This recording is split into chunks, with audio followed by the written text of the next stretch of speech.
Hello everyone, welcome back to Nagdariza Learning Hub. Today we are going to start our new lecture of Assembly Language Programming. This is a lecture 3 of Assembly Language Programming which is continued from previous lectures. This video is very important for you. Like this video, share this video and subscribe our channel. जल्दी से हम start कर लेते हैं। तो आज की इस वीडियो में हम बात करने वाले हैं कि किस तरह से हम ऐड कर सकते हैं, सब्ट्रैक्ट कर सकते हैं असेंबली लैंग्वेज के अंदर। नॉर्मली जिस तरह से हम अदर लैंग्वेज के अंदर, हाई लेवल लैंग्वेज के अंदर काम करते थे, एडिशन का, सब्ट्रैक्शन का, डिवीजन का, मल्टीप्लिकेशन का जो ऑपरेशंस यूज़ करते थे, सेम एज इट इज़ हम वही वाले ऑपरेशंस यहाँ पे भी यूज़ करने वाले हैं। तो आज की इस वीडियो में मैं आपको कंप्लीटली गाइड करने वाला हूँ कि किस तरह से आपने एडिशन और सब्ट्रैक्शन करनी है। तो मैं जल्दी से इमूलेटर 8086 खोल, इमूलेटर मैंने खोल लिया है। आपको ये डिस्प्ले शो हो रहा होगा। इस इमूलेटर के ऊपर आपने जब भी काम करना है तो हमारे पास 3 सेक्शंस होते हैं जो मेनली यूज़ होते हैं। एक सेक्शन होता है आपका डॉट मॉडल का। डॉट मॉडल के अंदर आपने बताना होता है कि आप मॉडल जो बना रहे हो, जो प्रोग्राम लिख रहे हो, वो स्मॉल है, लार्ज है या मीडियम लेवल का, किस लेवल का है, उस लेवल के लिहाज से हमने लिखना होता है। तो नॉर्मली अब हम जब काम कर रहे हैं, अभी हम बेसिक लेवल से लेके चल रहे हैं, तो इसलिए हम इसे लिखेंगे dot model small. Model small से मुराद के हम छोटे छोटे एल्गोरिथम्स लेके चलेंगे। जब हमारे पास बड़े लेवल के प्रोजेक्ट आ जाएंगे देन हम इसके ऊपर मॉडल लार्ज भी लिख के काम कर सकते हैं। तो अभी के लिए हम मॉडल स्मॉल लिख रहे हैं। तो आइडिया हो गया होगा कि जो भी सेक्शन हमने यहाँ पे मेंशन करना है वो डॉट से स्टार्ट होगा। अब जो हमारा नेक्स्ट सेक्शन है वो है डॉट डेटा।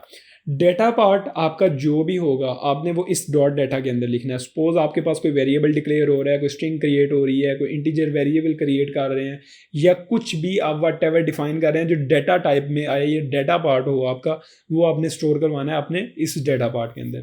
और नेक्स्ट होता है हमारा डॉट कोड। डॉट कोड जो है आपका यूज होता है फॉर कोडिंग पर्पज, जिसके ऊपर आप कोडिंग करके देख सकते हो अपने पूरे कंपाइलर को कि क्या क्या आप कोड करना चाह रहे हो। इसके बाद आप एक और सेक्शन यूज कर सकते हो एक्स्ट्रा का, डॉट एक्स्ट्रा करके, लेकिन वो लिखने की हमें जरूरत नहीं है। हम अभी 3 सेक्शंस के अंदर ही काम करने वाले हैं। तो डॉट डाटा में भी हम कुछ नहीं लिखने वाले क्योंकि हमारे पास अभी डाटा है नहीं है। हम वेरिएबल्स के ऊपर बात नहीं करने वाले अभी के लिए। अभी के लिए मैं आपको सारे रजिस्टर्स थोरोली प्रॉपरली एक एक करके सारे समझा दूंगा। देन हम डाटा पार्ट के ऊपर जाएंगे, देन हम मॉडल लार्ज के ऊपर भी चले जाएंगे। ऑटोमेटिकली हम बेबी स्टेप्स लेके लार्ज लेवल के ऊपर जाएंगे।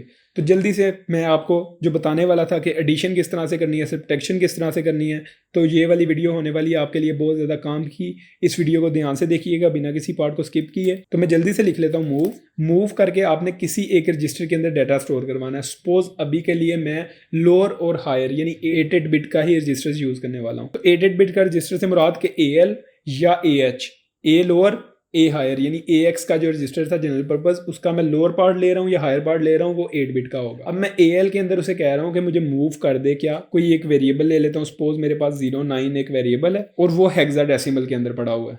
09 आपको पता है कि 9 जो है वो 4 बिट का है और 0 जो है वो भी 4 बिट का है, तो 2 4 बिट के मिलके 8 बिट बन जाएंगे। तो ये इजीली स्टोर हो सकते हैं AL के अंदर।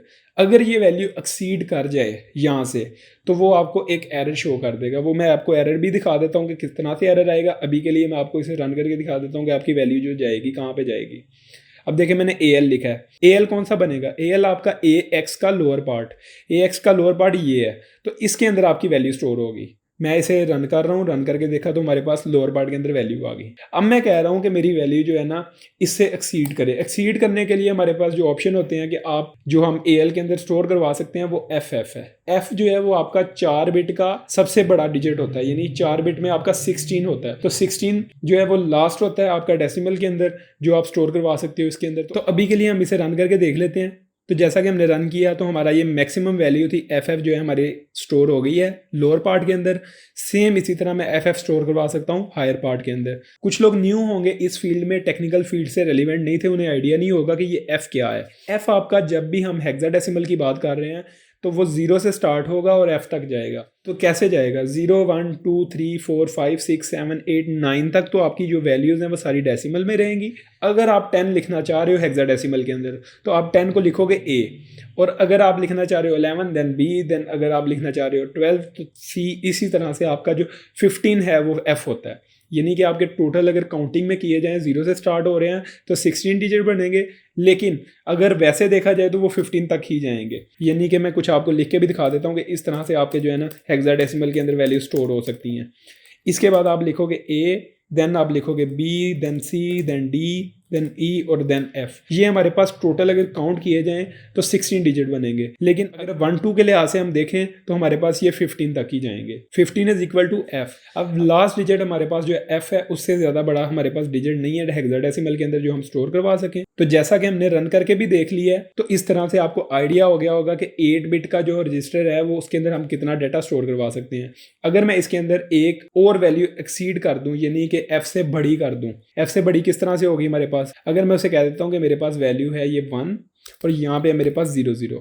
सपोज के 0 0 हो गया और 1 0 0 से मुराद ये है कि आपकी वैल्यू एक्सीड कर रही है। मीन्स टू से दैट के 4 4 बिट क्रॉस करके 1 हमारा आगे आ गया। तो वो जब 1 आया तो वो 8 बिट से क्रॉस कर रहा है, दैट्स वाई हमारा कंपाइलर आपको एक एरर शो कर देगा कि ये मेमोरी में नहीं जा सकता। अगर यही वाली वैल्यू स्टोर करवानी हो AX में तो इजीली आप स्टोर करवा सकते हैं। तो जैसा कि ये देखें, आपने रन करके देख लिया इसे, तो हमने वैल्यू इसके अंदर स्टोर करवा ली है। तो अब हम जो मेन हमारा टॉपिक था उसकी तरफ मूव करते हैं कि हम क्या करने वाले थे। हम सिंपली ले रहे हैं वैल्यू 02H और एक वैल्यू ले रहे हैं मूव करके B के अंदर। BX के अंदर हमारे पास स्टोर हो जाएगा 03H। तो अब देखें कि मैं इसके ऊपर लगाने वाला हूँ एडिशन का फंक्शन, जिसके ज़रिए से हम एडिशन कर सकते हैं, जिसके ज़रिए से हम सम ले सकते हैं दो वैल्यूज़ का। सम लेने के लिए हमारे पास जो फंक्शन है वो ऐड का है, ADD के नाम से यहाँ पे स्टोर होगा। आप AX, BX लिखेंगे। अब इसमें देखें, आप कोई भी दो रजिस्टर लेके आप उनके अंदर वैल्यू स्टोर करवा सकते हैं। यहाँ पे आप रजिस्टर ना भी लें, एक साइड पे आप एक वैल्यू ले लें, लेकिन वैल्यू जो लेनी है वो आपकी सोर्स वाले पार्ट की तरफ होगी। अब सोर्स क्या है इसमें, सोर्स आपका जो है वो हमेशा राइट साइड पे होगा और आपकी जो डेस्टिनेशन है वो हमेशा लेफ्ट साइड पे होगी। AX इसके अंदर डेस्टिनेशन है, BX आपका सोर्स है। BX का जो डाटा है वो सोर्स पार्ट है, उठ के जाएगा AX के अंदर, AX के अंदर जाके ऐड होगा और स्टोर हो जाएगा। आपको रन करके भी दिखा देता हूँ कि किस तरह से वर्क करेगा। तो देखें आप, AX जब हमारी पहली कमांड रन हुई तो 2 हमारा यहाँ पे आके स्टोर हो गया है। अब मैंने सेकंड दफ़ा उसे रन किया तो हमारे पास 3 आगे स्टोर हो गया है। अब मैं उसे एडिशन कर रहा हूँ, तो एडिशन करने के बाद 05 स्टोर हो गया। 03 + 02 इज इक्वल टू 05। तो इस तरह से आपका एडिशन का फंक्शन काम करता है इमूलेटर के अंदर 8086 के अंदर। तो मैं इसी तरह सेम यहाँ पे सब्ट्रैक्शन की ले रहा हूँ कमांड, सब के नाम से इसे कॉल किया जाता है। सब लिख के AX BX किया, सेम वही काम। 02 में से 03 हम माइनस कर रहे हैं। अब आपको पता है कि ये माइनस में जानी चाहिए वैल्यू, तो मैं इसे रन कर रहा हूँ। देखें उसने मुझे 02 दिखाया। देखें जी, अब मेरे पास -1 आना चाहिए था। -1 करने से मेरी वैल्यू क्या आई है, FFFF। Means to say that कि वो बैक स्टेप पे जब गया तो हमारे पास बैक पे जो नंबर पड़ा हुआ था वो उससे बड़ा था। ये चीज़ आपको अगर नहीं यहाँ पे समझ आई, नेक्स्ट जब हम आगे चलेंगे तब आपको ये वाली चीज़ क्लियर हो जाएगी कि किस तरह से आपका ये बैक करने से -1 पे FFF आ गया है। ये आपको मैं डिटेल में नेक्स्ट वीडियोज़ के अंदर बता दूंगा। अभी के लिए आप सिर्फ इतना समझ लें कि ये नेगेटिव में गई है वैल्यू। अब मैं वैल्यू को ना थोड़ा सा मॉडिफाई कर लेता हूँ। मैं यहाँ पे 04 ले लेता हूँ ताकि हमारा AX में से BX जब माइनस हो तो 4 - 3 इक्वल टू 1 आ जाए। तो मैं इसे रन करके आपको दिखा देता हूँ। तो आपने देखा कि हमारे पास 01 आके स्टोर हो गया। तो कुछ इस तरह से आपका एडिशन और सब्ट्रैक्शन का फंक्शन काम करता है इमूलेटर 8086 के अंदर और असेंबली लैंग्वेज के अंदर। आई थिंक सो आज की इस वीडियो में आपको प्रॉपर तरीके से समझ आ गई होगी कि किस तरह से आपने एडिशन करनी है, सब्ट्रैक्शन करनी है, किस तरह से आपने हायर और लोअर पार्ट को यूज़ करना है, रजिस्टर्स के जनरल पर्पज रजिस्टर होते क्या हैं, किस तरह से उन पर वर्किंग होती है। आज की इस वीडियो में मैंने कंप्लीटली आपको गाइड कर दिया है। आज के लिए इतना ही, मिलते हैं नेक्स्ट वीडियो में। अल्लाह हाफिज़।